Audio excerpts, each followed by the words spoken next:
제가 오늘 설교하면서 좀 소개하고 싶은 건요, 신문에 나와 있는 내용이더라고요. 작년에 이 조사 결과가 나왔던데 기독교 청년 77%가 가족 부모의 영향으로 신앙생활을 한다라는 그 기사 타이틀이 국민일보에 작년에 실렸었더라고요. 그래서 좀 내용이 어떤 부분인가 좀 살펴봤더니요, 21세기 교회 연구소라는 곳에서 기독 청년 만 19세에서부터 39세까지 기독 청년 700명을 대상으로 좀 조사를 했다고 그래요. 그래서 기독 신앙생활을 시작하게 된 계기, 그거를 물어봤다고 그럽니다. 한번 다음 이미지를 한번 보시기 바랍니다. 그랬더니 가족 부모의 영향이 77.4%라는 거예요. 19살에서부터 39살까지 한 700명한테 물어봤더니 어떻게 신앙생활 하게 됐습니까? 물어봤더니 가족이 이렇게 절대적인 영향력을 미치고 있었더라는 거죠. 그리고 지인과 친구 영향이 한 17.1% 정도, 스스로 온 사람은요 5.4%입니다. 그러니까 이 청년들이 신앙생활 하는데 가정이 얼마나 중요한 역할을 하고 있는지를 이 표가 보여주고 있다는 거죠. 근데요, 기독교 인구가 지금 어떻게 되고 있죠? 점점 줄어들고 있습니다. 대학생 청년들이요, 코로나 이후에 약 3분의 1이 대학생 신앙생활하는 기독 청년들이 3분의 1의 신앙이 흔들린다는 그런 이야기를 해요. 지금 기독교 신앙이 위축되고 있고, 그리고 기독교 신앙이 많은 부분에서 어려움을 당하고 있는 그 이유 중에 하나는 어떻게 보면 77.4%의 저 역할들이 좀 많이 부족한 건 아닐까? 우리에게 많은 것을 생각하게 하는 것 같아요. 내 개인이 신앙생활해서 은혜 받고 사는 건 너무나 중요합니다. 하지만 우리는 나 혼자 신앙생활할 수 없잖아요. 그래서 나와 가장 가까운 사람들에게 은혜와 신앙을 나누기를 원하죠. 그래서 세워지는 것이 무엇입니까? 믿음의 가정이라는 거죠. 믿음의 가정은 믿음의 사람이 꿈꿔오고 소망하고 바라는 가장 중요한 모습 아닐까요?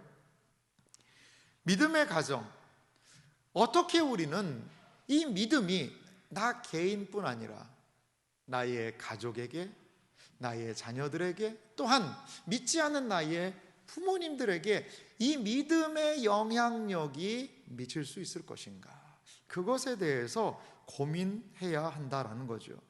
여러분, 믿음의 가정을요 어떻게 과연 세울 수 있을까요? 특별히 오늘 말씀과 같이 믿음을 전수하는 가정, 앞선 세대에서 다음 세대로 그 믿음의 귀한 가치가 어떻게 과연 전수될 수 있을 것인지 오늘 말씀을 통하여 함께 살펴보기 원합니다.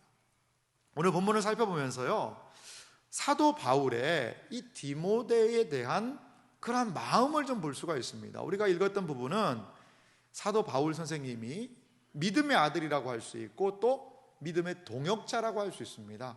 이 디모데에 대한 그러한 마음이 오늘 본문에 좀 잘 표현되어 있습니다. 사도 바울은요, 디모데에 대해서 몇 가지 생각을 한다라고 본문이 이야기합니다. 첫 번째 보면은요, 바울은요 기도 속에서 디모데를 생각했다는 거죠. 기도 속에서 바울은 기도할 때마다 이 디모데가 생각이 났대요. 오늘 성경 본문 디모데후서 1장 3절 말씀을 좀 한번 볼까요? 내가 밤낮 간구하는 가운데 쉬지 않고 너를 생각하여 청결한 양심으로 조상적부터 섬겨오는 하나님께 감사하고. 사도 바울은요 밤낮 간구 기도했죠. 그런데 누가 생각났어요? 디모데가 생각이 났다는 거죠. 여러분, 기도할 때마다 생각나는 사람 있죠? 얼마나 복됩니까? 기도할 때마다 생각나면 힘이 되는 사람이 있잖아요. 얼마나 복이 있습니까? 제가 신앙생활 할 때 그 한 집사님이 계셨는데요, 그 집사님은 참 구수한 이야기를 잘 하시는 분이셨어요. 근데 그분이 주일에 예배 마치고 이제 집에 가실 때 인사를 나누면 항상 그분은 이런 인사를 하셨어요. 목사님, 기도 중에 만나요. 그러면서 가셨어요. 기도 중에 만나자는 거예요. 그럼 뭡니까? 눈에는 떨어져서 지내지만 내가 목사님 위해서 기도하겠습니다. 제가 목사님 위해서 기도할게요. 목사님도 저를 위해 기도해 주세요. 서로를 위해서 기도하는 것, 기도 중에서 만나는 거죠. 디모데와 사도 바울은 이렇게 기도하면서 영적인 교통이 있었던 것 같아요. 그래서 바울의 기도 속에는 늘 디모데가 생각났습니다. 두 번째로 바울은요, 디모데의 눈물을 생각했어요. 이 생각하다라는 단어가 디모데후서 1장 4절에도 이렇게 기록이 됩니다. 제가 읽겠습니다. 내 눈물을 생각하여 너 보기를 원함은 내 기쁨이 가득하게 하려 함이니. 사도 바울은요, 기도할 때 디모데가 생각이 났고요, 또 구체적으로 디모데의 내 눈물이 생각났다는 거죠. 디모데가 어떤 눈물을 흘렸는지 우리는 잘 모릅니다. 그리고 성경이 이것이 디모데의 눈물이었다라고 명확하게 이야기해 주지는 않습니다. 하지만 한 가지 우리가 알 수 있는 사실이 있는데, 그것은 바울이 지금 디모데가 흘렸던 눈물, 그것을 기억한다는 겁니다. 분명히 디모데는 바울을 위해서 눈물을 흘렸다라는 거죠. 성경의 학자들이 이 눈물이 뭘까 연구를 좀 하신 것 같아요. 그러면서 발견한 본문이 어디냐면 사도행전 20장입니다. 사도행전 20장에 보면 이런 기사가 있어요. 17절인데요. 바울이 밀레도에서 사람을 에베소로 보내어 교회 장로들을 청하니. 이제 바울이 밀레도라는 지역에서 에베소에 있는 교회 장로들을 청합니다. 여기 장로라는 것은 우리가 보는 지금 장로님들만 의미하는 건 아니고요, 교회 지도자들을 이야기합니다. 여기에는 목회자들도 다 포함되는 그런 말이거든요. 그러니까 이제 바울이 왜 밀레도에 갔냐면 이 배경은 이래요. 사도 바울이 예루살렘으로 올라가겠다는 거죠. 여러분, 예루살렘으로 올라가는 것은 좋은 일이죠. 그런데 결코 그것은 좋은 일은 아니었어요. 왜 그러냐면 바울의 제자들이 다 말렸습니다. 예루살렘 가면 절대 안 됩니다. 심지어는 이런 예언까지 합니다. 앞으로 이 끈의 주인이 막 이렇게 결박될 거다, 그런 이야기까지 해요. 예루살렘에 가면 결박된다는 거예요. 여러 가지 환란이 있다는 거예요. 목숨이 위협다네요. 무슨 얘기냐면 사도 바울을 죽이려는 유대인들의 모습이 그냥 극에 달해 있었습니다. 예루살렘에 오면 사도 바울은요, 당장 체포돼서 유대인들에게 죽음을 맞이할 수밖에 없는 그런 상황이라는 거죠. 그런 어려운 상황이지만 사도 바울은요, 하나님이 주신 그 마음이 있었어요. 예루살렘에 가서 내가 주의 복음을 증거하리라, 가는 거죠. 이런 어려운 상황이었습니다. 제자들은 피하라고 하고 안 된다고 이야기하지만 바울은 그 복음의 열정을 가지고 예루살렘을 향하여 가는 중에 밀레도에 도착하게 된 거죠. 그래서 사도행전 20장 17절 이하에서부터 보면 그 밀레도에 청한 에베소의 장로들, 그분들을 향해서 사도 바울이 설교하고 당부하는 장면이 등장을 합니다. 사도행전 20장 31절에 이렇게 말합니다. 그러므로 여러분이, 이 밀레도에서 에베소의 교회 장로들을 이야기합니다. 여러분이 읽게요. 내가 3년이나 밤낮 쉬지 않고 눈물로 각 사람을 훈계하던 것을 기억하라. 내가 교회를 위해서, 에베소 교회를 위해서 3년간 눈물을 흘리면서 했던 거 기억해 주십시오. 그러면서 36절은 말합니다. 이 말을 한 후 무릎을 꿇고 모든 사람과 함께 기도하니. 사도 바울이 그들에게 당부를 하고 무릎을 꿇고 기도했어요. 37절로 말합니다. 다 크게 울며 바울의 목을 안고 입을 맞추고 38절 다시 그 얼굴을 보지 못하리라 한 말로 말미암아 더욱 근심하고 배에까지 그를 전송하니라. 참 좀 가슴이 찐한 장면 아닙니까? 하나님이 주신 사명을 위해서 예루살렘으로 가는데 내가 이게 마지막 얼굴일 수 있습니다. 내가 거기서 하나님이 나를 부르신다면 난 거기서 하나님의 부름을 받을 수도 있습니다. 그런 상황이에요. 그러니까 이 에베소의 장로들이 그냥 목을 껴안고 같이 울었는데 거기에 누구도 있었다는 거죠? 아마도 거기에 디모데가 있었을 거라는 거죠. 에베소 교회의 지도자로서 역할을 감당했던 디모데도 거기에 이 사도 바울의 밀레도에서의 배웅에 함께해서 바울 사도가 기억하고 있는 그 디모데의 눈물이 그때 흘렸던 것은 아닐까? 사도 바울을 향한 그 존경, 사랑을 담은 그 애끓는 마음을 담았던 그 디모데의 눈물, 그것을 지금 이 사도 바울은 기억하고 있다라는 거죠. 또한 사도 바울이 기억하는 것이 있었습니다. 그것은 무엇이냐면 디모데 속에 믿음이 있다는 거예요. 근데 그 믿음은 거짓이 없는 믿음이다라고 이야기를 합니다. 디모데 속에 있는 거짓 없는 믿음, 그것을 사도 바울은 지금 생각했다라는 단어를 다시 한번 쓰고 있습니다. 사도 바울은요, 디모데를 기도 중에 생각했죠. 또한 디모데의 눈물을 생각했지요. 또한 디모데 안에 있는 믿음에 대해서 지금 생각하고 있다는 거죠. 디모데후서 1장 5절 상반절은 말합니다. 이는 내 속에 거짓이 없는 믿음이 있음을 생각함이라. 디모데 속에는 믿음이 있었습니다. 그런데 그것은 거짓된 믿음이 아니었다는 거죠. 거짓이 없는 믿음이라는 겁니다. 거짓이 없다라는 그 표현을 보면 꾸밈이 없다는 거죠. 뭔가 없는데 있는 것처럼 꾸민 거나 가식이 없다, 위선을 떨고 유세를 부리는 그런 것이 아니라는 거죠. 당시에 연극할 때 사람들이 가면을 썼다고 해요. 가면의 모습은 활짝 웃는 거지만 속에는 온통 불만과 원망이 가득하는 그러한 가면 쓴 모습으로 신앙생활하는 것이 아니고, 디모데는 거짓이 없이, 가식이 없이, 꾸밈이 없이 진실한 믿음, 하나님에 대하여 진실한 반응이 디모데에게 있었던 것을 지금 사도 바울이 생각하고 있다는 겁니다. 여러분, 이렇게요, 디모데라는 그 이름을 생각할 때 사도 바울은요, 입가에 미소가 떠올랐을 거예요. 디모데, 나를 위해서 흘렸던 그 디모데의 그 사랑의 눈물, 디모데, 그 거짓 없이 순수한 그 정직한 믿음, 디모데, 내가 기도할 때마다, 너를 생각할 때마다 내 마음에 기쁨이 있구나. 우리는 보통 이런 이야기를 합니다. 아주 부모님을 잘 섬기고 하는 그런 자녀, 그리고 여러 가지 자기 일들을 잘 감당하고 있는 자녀를 보면서 그 다른 분들이 그런 얘기를 해요. 아이고, 참 자녀를 반듯하게 잘 키우셨네요. 이러한 이야기를 합니다. 정말 자녀가 반듯하게 잘 자랐네요. 디모데는 어떤 사람입니까? 믿음이 반듯한 거예요. 믿음 안에서 반듯하게 세워진 그러한 청년이자 주의 사역자였다라는 거죠.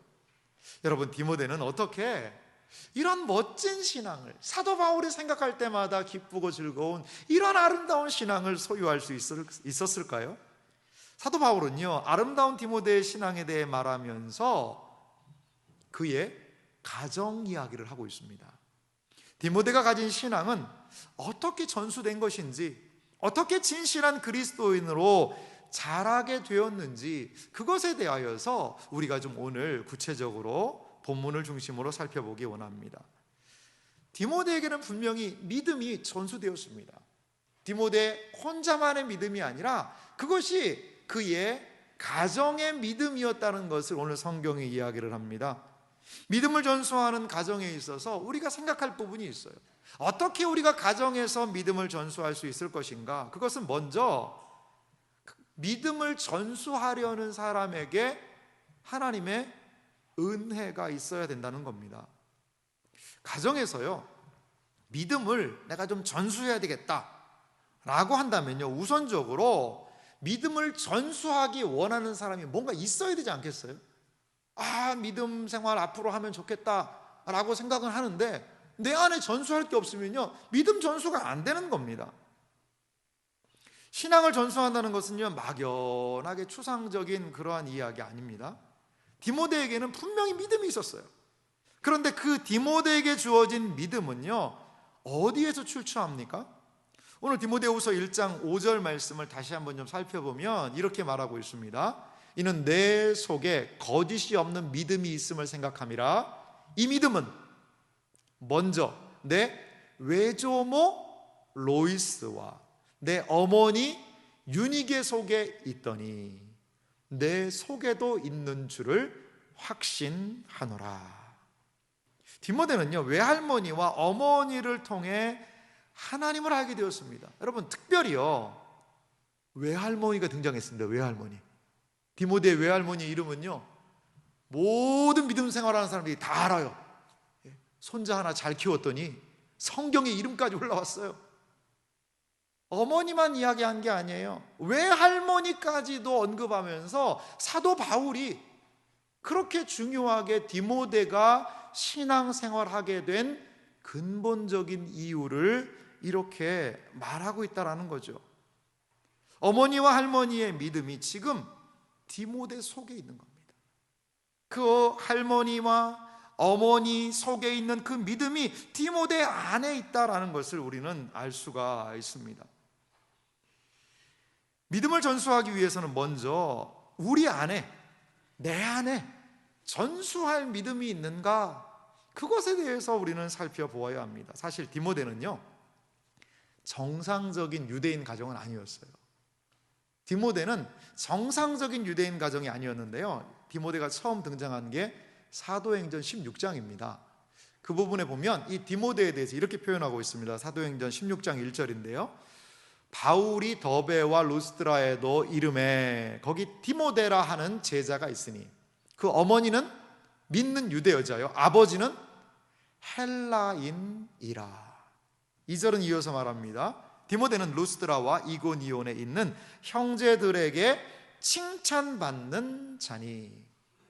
디모데는 그 지역에서 칭찬받는 믿음 안에서 자였습니다. 그런데 1절은 말해요, 그의 어머니는 유대인이었지만 아버지는요, 헬라인이었다는 거죠. 헬라인. 이 어머니가 이방인과 결혼한 것이었습니다. 지금이야 뭐 국제 결혼이 그렇게 사람들에게 이상하게 보이지는 않습니다. 하지만 이게 2000년 전이었습니다. 특별히 유대인들은요, 이 혈연적인 공동체를 너무나도 중시하는 사회였거든요. 그래서 유대인들은요, 꼭 유대인들하고 결혼을 해야 됐어요. 이러한 상황에서 이 디모데의 엄마가 헬라인하고 결혼했다는 것은요, 여러 가지 부분에서 그 당시 사회에서 쉽지 않은 그런 부분이 분명히 있습니다. 그리고 이 헬라인과 결혼을 한다는 것은 이 믿음이 섬기는 게 다른 그런 상황이거든요. 그런데 여기 그 아버지는 헬라인이라는 그 시제가 과거형으로 되어 있다고 해요. 그래서 아마도 이 아버지가 일찍 돌아가신 것은 아닌가, 이렇게 좀 추정하는 사람도 있습니다. 우리는 알 수 있는 것은요, 디모데에게 이러한 배경이 있었다는 거죠. 그러면요, 여러분 생각해 보세요. 디모데가 헬라인입니까? 유대인입니까? 우리 입장에서 보면 이 디모데를 헬라인이라고 불러야 돼요? 유대인이라고 불러야 돼요? 아버지의 계통을 중요시하면 헬라 사람 쪽에 가까운 것 같고, 그렇다고 어머니 쪽에 이렇게 가까운가?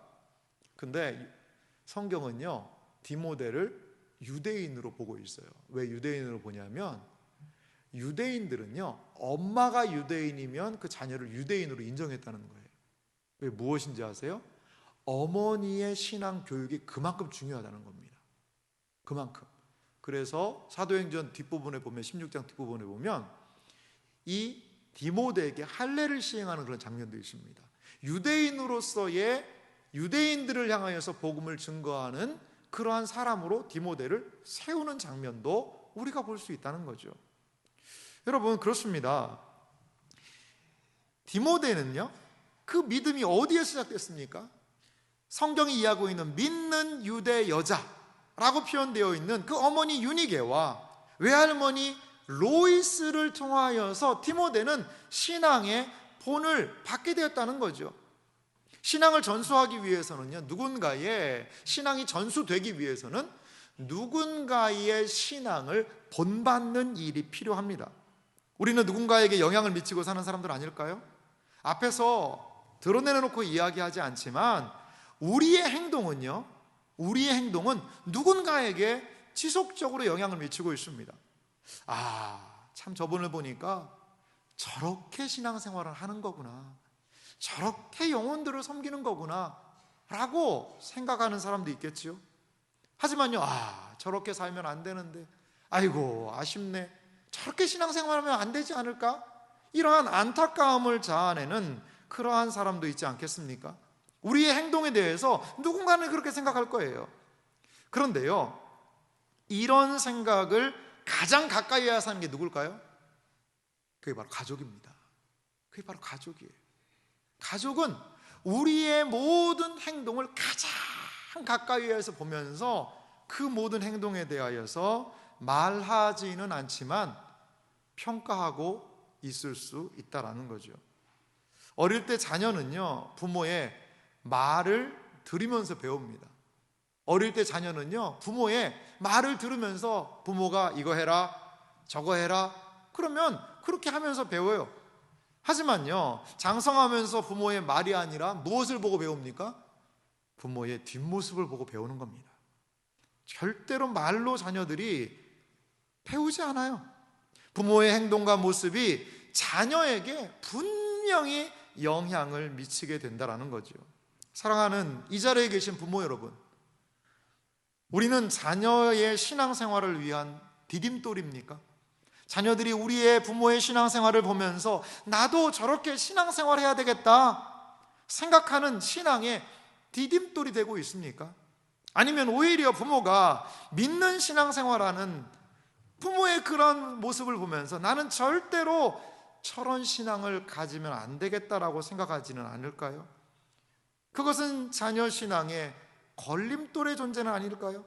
우리는 우리의 모습을요, 정직하게 살펴보아야 합니다. 세 자녀를 아주 잘 키운 분으로 유명한 한 분이 계시더라고요.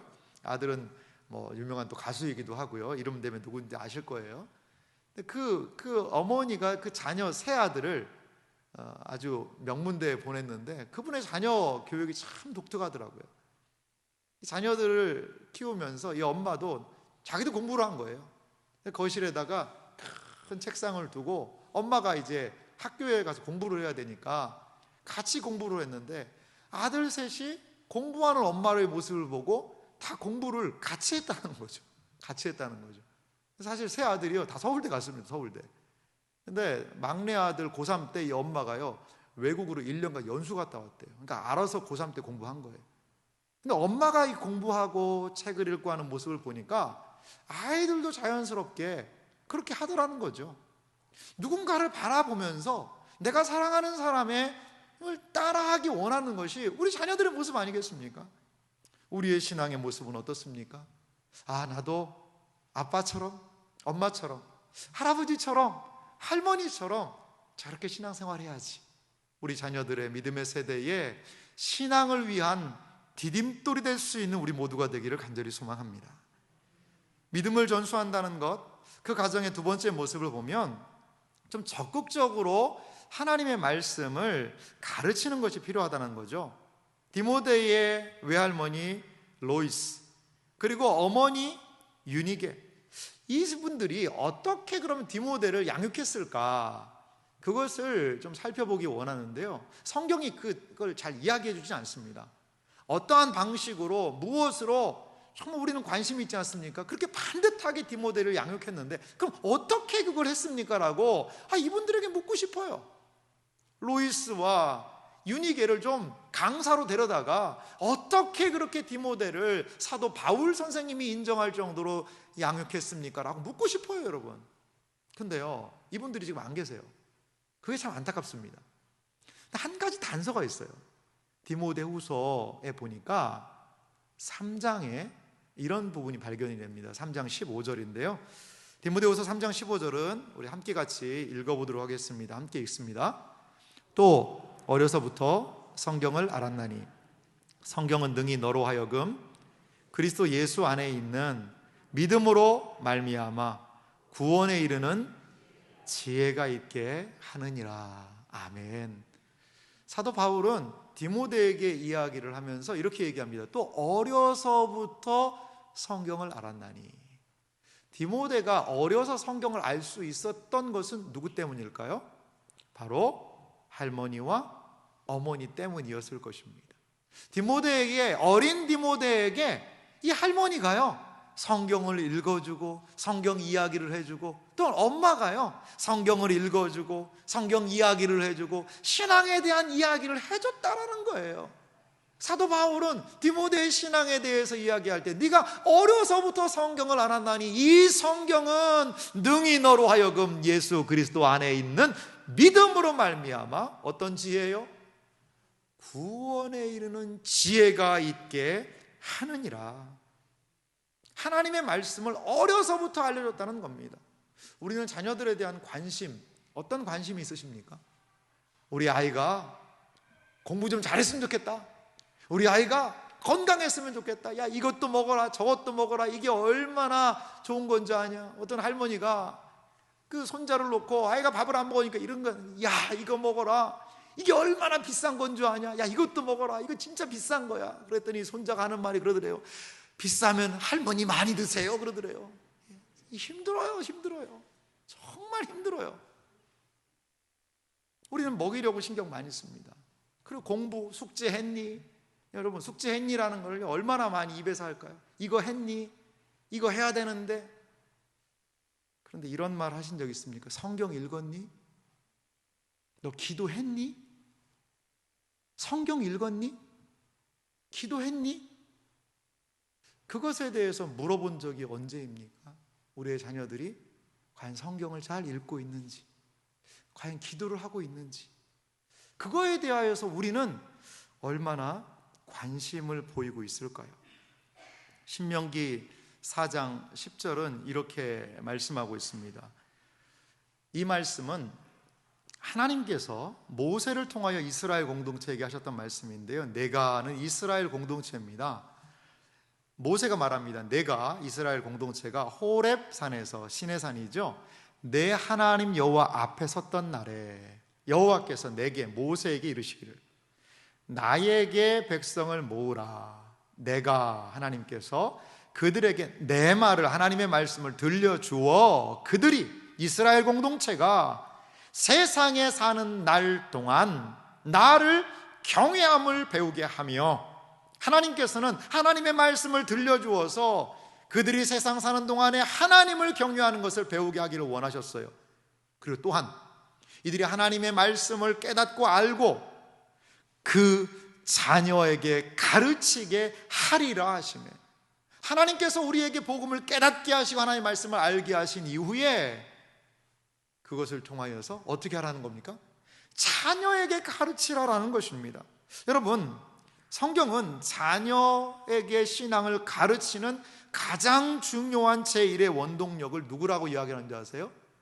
부모라고 이야기하고 있습니다. 교회의 사역자들이, 교회의 주일학교 다음 세대 교사들이 내 자녀의 신앙을 가르치는 가장 제1의 원동력이 아니고요, 부모가 신앙을 가르쳐야 하는, 신앙을 전수해야 되는 제1의 동력이라고 하나님께서는 이미 말씀하고 계시다라는 겁니다.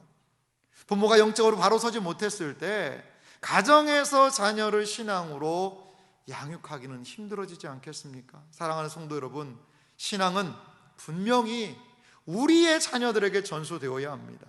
자녀에게 하나님의 말씀을 가르치며 하나님이 어떠한 분이신지를 알게 해야 된다는 거죠. 미국에서요, 지금 가장 빠르게 성장하고 있는 교파가 있다고 합니다. 미국에서요, 최근에 가장 빠르게 성장하고 있는, 지금 기독교 신앙이 미국에도요 많은 부분에서 좀 위축이 되고 있어요. 우리나라도 마찬가지지 않습니까? 인구가 절감하면서 기독교 인구가 계속 줄어가고 있거든요. 특별히 다음 세대 같은 경우에는요, 다음 세대가 약 3%라는 거예요. 3%면요 미전도 종족 수준이라고 합니다. 이렇게 지금 다음 세대, 우리 다음 세대 신앙의 복음화율이 점점 낮아지고 있는 안타까운 상황에 우리 놓이고 있어요. 그런데요, 미국에서 가장 빠르게 성장하는 교파가 있다는 거죠. 근데요, 참 이게 안타까운 게, 그 교파는 어디냐면 몰몬교입니다. 몰몬교. 몰몬교는요, 이단입니다. 이단, 사실은 이단이에요. 그런데 이 시간에 몰몬교를 이야기한다는 것 자체가 좀 불편하긴 합니다. 하지만요, 이들의 그 모습이 우리에게 주는 교훈이 상당히 좀 큰 것 같아요. 1990년대 이 몰몬교의 인구를 좀 조사했습니다. 몰몬교를 믿는 사람이 미국의 특별히 유타라는 주에 많이 이들이 있는데요. 예전에, 지금은 그런 사람들이 좀 안 보이더라고요. 우리나라에까지도 와서 이분들이 막 선교 활동도 하고 했습니다. 검정 양복을 입고, 그리고 몰몬경을 주기도 하고, 그런 분들이 좀 있었지 않습니까? 1990년대 이들이 800만 명의 몰몬 교도들이 있었다는 겁니다. 근데 40년이 지난 2020년에 이 몰몬 교도가 얼마나 됐나 봤더니요, 800만 명에서 1600만 명이 됐다는 거예요. 1600만 명. 그러니까 40년 사이에 2배나 훌쩍 성장하는 그러한 놀라운 일이 벌어졌다는 거죠. 특별히요, 이 몰몬 교도들이 2000년대에서부터 비약적으로 많은 부분에서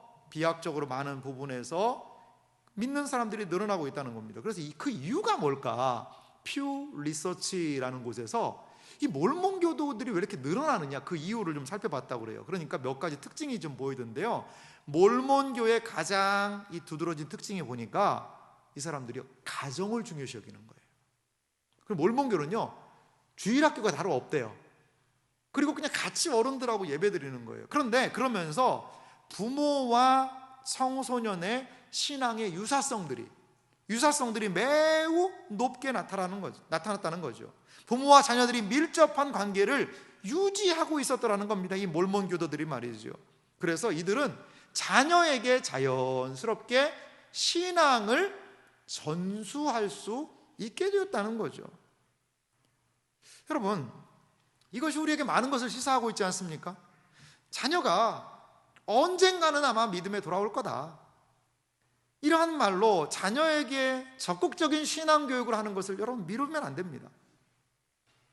신앙을 부모 세대에서 자녀 세대로 전수하기를 원한다면요, 하나님의 말씀을 가정에서 적극적으로 읽고 가르치고 권면해야 되지 않을까요? 여러분, 왜 우리가 가정예배 챌린지를 하는 이유가 무엇입니까? 그것은 이 예배를 통하여서, 그 짧은 시간을 통해서라도 우리 가정이 무엇을 믿는지를 함께 자녀들과 함께 손자들과 함께 가정이 나누고자 하는 그러한 바람 때문에 교회에서는 가정예배 챌린지를 한다는 것입니다. 자녀를 위하여서, 가족을 위하여서 기도하며 이 귀한 사역에 동참할 수 있는 그런 놀라운 은혜가 우리 모두에게 있기를 간절히 소망합니다. 마지막으로요, 믿음을 전수하는 가정이 되기 위해서 꼭 필요한 한 가지 덕목이 있는데요, 그것은 무엇이냐면 자녀의 회심을 위해서 지속적으로 기도해야 된다는 겁니다. 사도 바울은 디모데에게 편지를 쓰면서 지속적으로 하는 이야기가 있어요. 다시 한번 디모데후서 1장 5절을 좀 보도록 하겠습니다. 이 말씀을 다시 한번 우리 천천히 좀 읽어보도록 하겠습니다. 함께 읽습니다. 이는 내 속에 거짓이 없는 믿음이 있음을 생각함이라. 이 믿음은 먼저 내 외조모 로이스와 내 어머니 유니게 속에 있더니 내 속에도 있는 줄을 확신하노라. 아멘. 이 사도 바울이 강조하는 게 있는데요, 어머니와 외할머니의 믿음이 디모데 네 속에도 있다는 거죠. 단순하게 어머니랑 할머니의 모습을 보면서 참 좋다, 그리고 하나님의 말씀을 가르치니까 좋은 말이네, 그렇게 머물러 있지 않았다는 겁니다. 그것이요, 그 가르침이요, 그 교훈이요, 어디에 있다는 거예요? 내 속에, 디모데의 속으로 쏙 들어와서 인정이 되고 고백이 되었다는 겁니다. 여러분, 강가에다가요, 이 냇물이 줄줄줄 흘러가는 데다가 그 차돌, 맨질맨질한 돌을 한번 퐁당 던져보세요.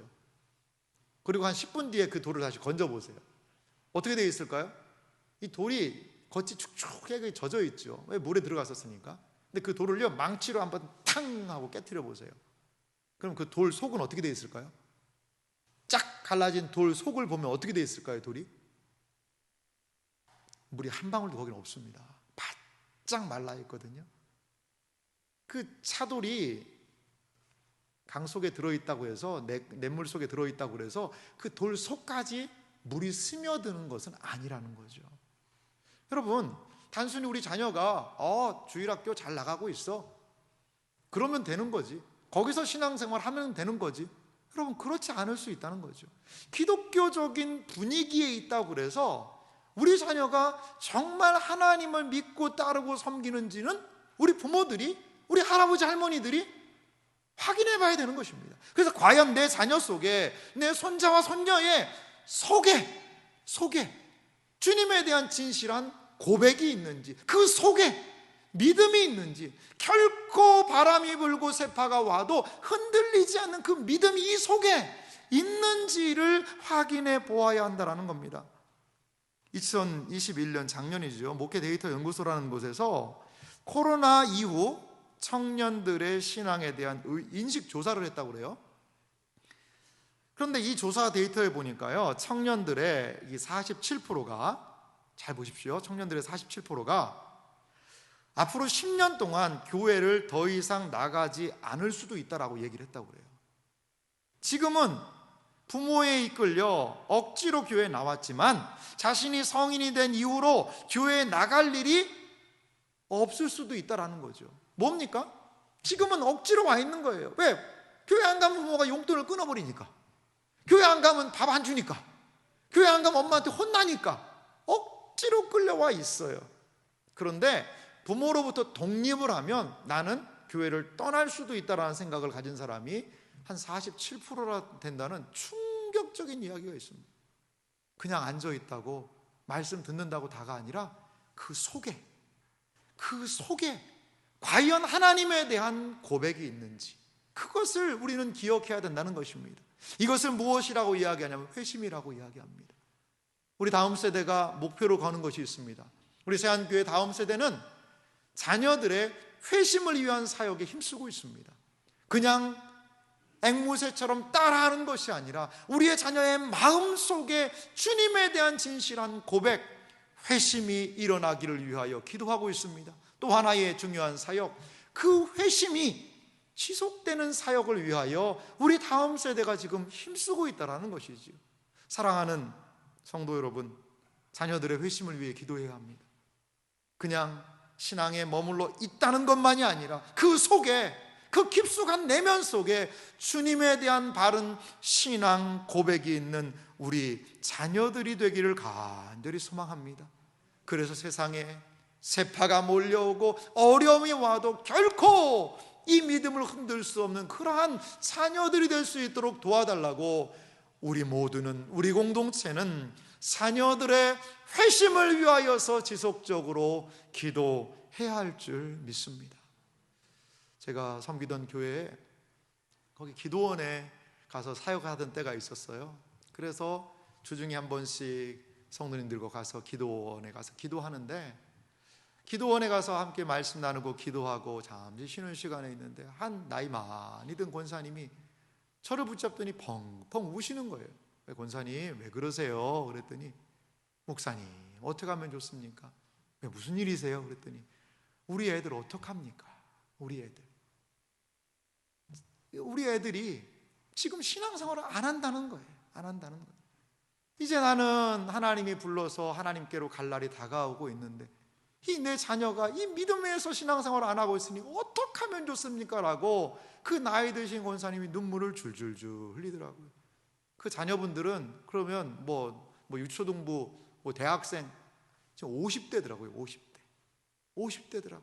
그런데 사는 게 바쁘고 여러 가지로 믿음에서 멀어져 있는 그 자녀들이 이 권사님에게는 그 눈물이 나더라는 거죠. 그렇습니다. 사랑하는 성도 여러분, 어떻게 해서든지 믿음의 영향력이, 신앙의 영향력이 우리의 다음 세대로, 우리의 자녀 세대로, 우리의 모든 가정들에게로 미쳐야 되지 않을까요? 끊임없이 자녀의 회심을 위하여서 우리 포기하지 말고 기도해야 될 줄 믿습니다. 아름다운 것을 지키는 복된 가정, 여러분 이것이 우리에게 필요하지 않겠습니까? 자녀에게 신앙을 가르치거나 전수하는 것, 그것은 나와는 너무나 먼 이야기입니다 라고 생각하는 분도 있을 수 있어요. 하지만 한 가지는 분명해요. 그것은 무엇이냐? 신앙 안에서 아름다운 것을 지키는 그러한 우리의 가정이 되어야 합니다. 자녀가 장성하여 출가했든지 아직 폼에 있는 그런 자녀든지 어떠한 모습을 불문하고도 믿음의 가정은 지속적으로 가정 안에서 아름다운 것을 지켜나가야 될 줄 믿습니다. 가정 안에 주신 이 사명, 가정을 믿음 안에 돌보고 세워야 하는 이 사명은 우리가 주님 앞에 서는 날까지 이어져야 하는 신자의 거룩한 의무인 줄 믿습니다. 믿음을 전수하고 우리 안에 있는 이 복된 복음의 감격을 신앙의 후배들에게, 신앙의 후손들에게 온전히 증거하는 복된 믿음의 가정들이 되시기를, 믿음을 전수하는 가정이 되시기를 주님의 이름으로 축원합니다.